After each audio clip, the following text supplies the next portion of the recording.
তৃণমূলের দুই গোষ্ঠী সংঘর্ষের মধ্যে উত্তপ্ত হয়ে উঠল হাসনাবাদের পাডলি খানপুর গ্রাম পঞ্চায়েতের পাডলি এলাকা। হিঙ্গলগঞ্জ বিধানসভার অন্তর্গত এই হাসনাবাদের পাডলি খানপুর বাজারে আজকের একটা দলীয় সভা করছিল বর্তমানে যিনি তৃণমূলের ব্লক সভাপতি রয়েছে আনন্দ সরকারের অনুগামীরা। সেই সময় আচমকা এই হিঙ্গলগঞ্জের বিধায়ক দেবেশ মণ্ডলের অনুগামী পিন্টু মোল্লা অনুগামীরা হামলা চালায়। সেই ঘটনায় কিন্তু প্রায় 5 জন তৃণমূল কর্মী আহত হয়, তাদের মধ্যে 2 জনের অবস্থা খুবই আশঙ্কাজনক। আমরা হচ্ছে কি মুকুলের নেতৃত্ব মানে আনন্দ সরকারের নেতৃত্বে চলি, এই জন্য আমাদের মারধর করেছে মারাত্মকভাবে।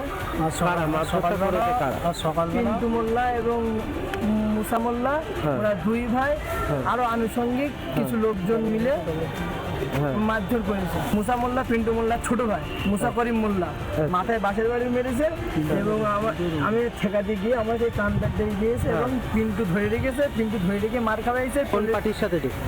TMC party. আহত তৃণমূল কর্মীদের ভর্তি করা হয়েছে হাসনাবাদের টাকি গ্রামীণ হাসপাতালে। এই ঘটনার পর কিন্তু এলাকায় রয়েছে যথেষ্ট উত্তেজনা।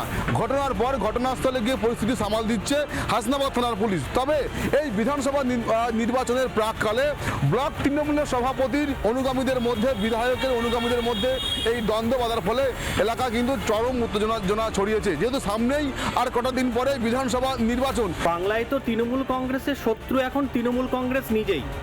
এদের নিজেদের যে দলাদলি তাতেই এরা নির্বাচনে প্রচুর সিট হারাবে। এই যে বিধায়ক আছেন দীর্ঘদিন, হিঙ্গলগঞ্জে অনুন্নয়নের সাক্ষী সাধারণ মানুষ থেকে তৃণমূল কর্মীরাও। যুদ্ধ তারা শুরু করেছে বিধানসভা নির্বাচনের প্রাককালে। এই গৃহযুদ্ধের ফলে আগামী দিনে বিধানসভা নির্বাচনে কতটা ফল মানে কতটা প্রভাব পড়তে পারে সেদিকে কিন্তু তাকিয়ে রয়েছে গ্রামের বাসিন্দা থেকে শুরু করে বিজেপি কর্মীরা। হাসনাবাদ থেকে ক্যামেরা অরিন্দমের সাথে অর্ণব মৈত্র, রিপাবলিক। নানা ধরনের কন্টেন্ট দেখার জন্য লাইক করুন, শেয়ার করুন আমাদের ফেসবুক পেজ, সাবস্ক্রাইব করুন আমাদের ইউটিউব চ্যানেল। পাশাপাশি অন্যান্য ব্রেকিং নিউজের জন্য অবশ্যই চোখ রাখুন রিপাবলিক বাংলায়।